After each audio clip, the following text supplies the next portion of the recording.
Question number 45 expenditure method. ठीक है, इसको करा दे कोई नहीं।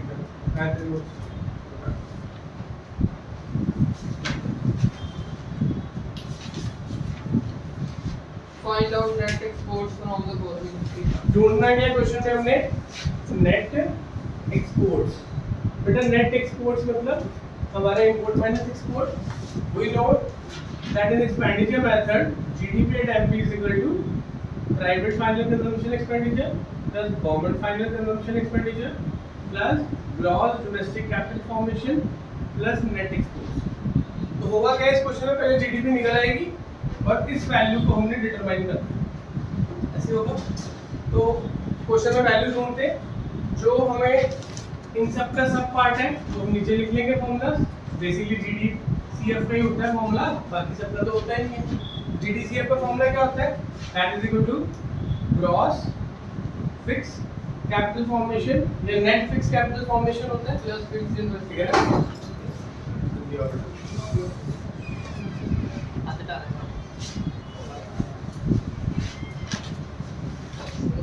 अपने नोट्स है ना पूरा आना होगा।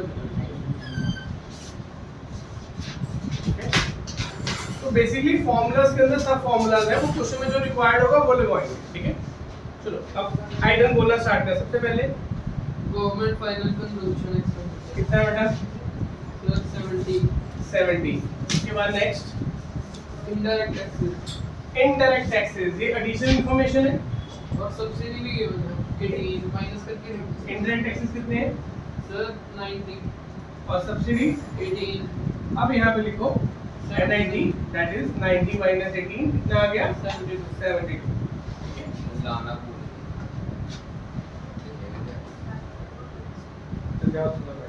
GFCF ठीक है, जीएफ CF है 130 130।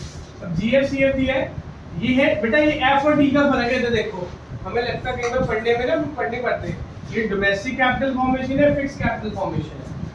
तो फिक्स कैपिटल फॉर्मेशन में क्या ऐड होता है, इन्वेस्टमेंट्स। क्या ऐड होती है, इन्वेस्टमेंट। दो तरह की होती है, मैंने आपको बताया था, एक होती है फिक्स इन्वेस्टमेंट, एक होती है इन्वेंटरी इन्वेस्टमेंट। ठीक है, एक होती है फिक्स इन्वेस्टमेंट और एक क्या होती है, इन्वेंटरी इन्वेस्टमेंट। तो इसके अंदर चेंज इन इन्वेस्टमेंट्स आ जाएगा, चेंज इन इन्वेस्टमेंट नहीं given sir net increase in stock वो इन्वेंटरी इन्वेस्टमेंट वही आ जाएगा। आप 90 में बच्चे करेंगे ये गलती, वो उसको ये ले लेंगे। तो इसलिए फॉर्मूलाज को लिखने से क्लैरिटी आएगी। हाँ जी, चेंज इन इन्वेस्टमेंट कितनी दी हुई है 30, तो दिस बिकम्स 160, तो इसकी वैल्यू 160 आ गई। ठीक है, उसके बाद next consumption of fixed capital. हाँ जी एक मिनट, हाँ जी करवाने क्या होता है consumption of fix capital, depreciation. क्या होता है कंजम्पशन ऑफ 40 फिक्स कैपिटल कितनी है 40 40। ठीक है, तो डेप्रिसिएशन आ गई, एनआईटी आ गया। प्राइवेट फाइनेंस कंजम्पशन एक्सपेंडिचर कितना बेटा, प्राइवेट फाइनेंस कंजम्पशन एक्सपेंडिचर है 510 510 आ गया। ठीक है, चलो उसके बाद net national product at market price NNP at MP MP. अब एनएनपी के लिए हमें जीडीपी जो निकाल लिया बेटा, यहाँ पे मैंने आपको क्या बोला, जीडीपी मिल जाएगी तो एक्सपोर्ट निकल जाएगा। अब एक्सपोर्ट तो निकालना है तो हमें जीडीपी ढूंढनी पड़ेगी। तो हमें NNP eight factor of market price कितनी दी है सर 670 670। चलो अब यहाँ से जीडीपी एट 72 672। अब जीडीपी एट एमपी निकालेंगे। चलो बता मुझे इस फॉर्मूला से यहाँ जाना है, कैसे बनेगा। सर फीफा भी गिवन है वो भी लिख लो आप।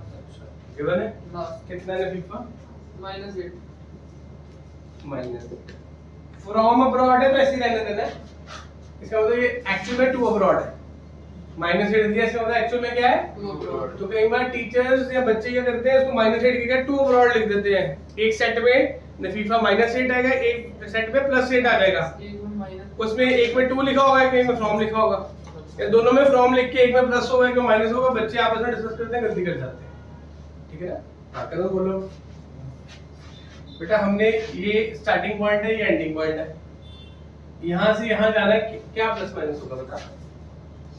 ग्रॉस ये क्या होता है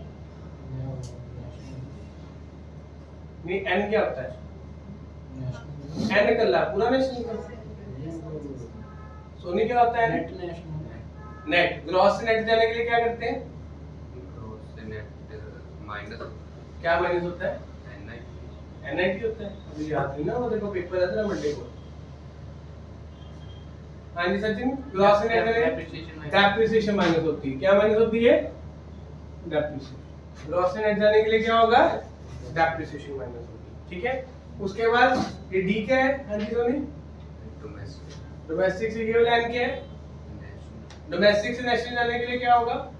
NIT क्या होगा एनआईटी? माइनस गलत। तो क्या होगा? नेट फैक्टर इनकम फ्रॉम क्या होगा वो, प्लस के माइनस? ऐड होगा। ऐड होगा। एनआईटी के पीछे पड़ गया, टैक्स ज्यादा पसंद है देखो, ठीक है ना? 31 जुलाई है ना। 31 जुलाई है। हाँ जी, हाँ जी। अब बाबूजी सोनी, ये मार्केट प्राइस जाना क्या होगा? कुछ नहीं कुछ नहीं होगा। अगर फैक्टर कॉस्ट होता तो क्या होता? माइनस क्या? यही जो तू बोल रहा था वो रहा एनआईटी। जब बारी आई तो टैक्स दिया नहीं, वैसे टैक्स करते रह गए हैं। अब समझ लग गया? ग्रॉस से नेट जाने के लिए क्या करते हैं? सुन लो दोबारा, डेप्रिसिएशन। क्या मैं ग्रॉस और नेट का डिफरेंस क्या है? डेप्रिसिएशन। ग्रॉस बड़ा है, बड़े से छोटा जाएंगे डेप्रिसिएशन माइनस, छोटे से बड़ा जाएंगे प्लस। डोमेस्टिक से नेशनल जाएंगे तो क्या डिफरेंस है? NFIFA, net factor income from abroad, ठीक है, प्लस माइनस अकॉर्डिंगली। और फैक्टर कॉस्ट और मार्केट प्राइस का डिफरेंस क्या है? NIT, ठीक है। चलो, अब यहाँ NIT यूज ही नहीं होना, यहाँ NIT यूज नहीं होना, ठीक है। तो डेप्रिसिएशन की वैल्यू कितनी है हमारे पास? -40 प्लस -8। चलो करो सॉल्व उसका। चलो उसको पहले 740 प्लस x ले लो ना, जीडीपी तो बाद में लेते ना, यहाँ से जीडीपी निकाल के उसको वहाँ पुट कर देंगे। वैसे Why to get double calculation हर बच्चा नहीं कर सकता, इसलिए इसको कैलकुलेशन अगर गलती भी होगी ना कोई तो स्टेप मार्किंग मिल जाएगी ना कि जीडीपी तो ठीक निकाला था, ठीक है।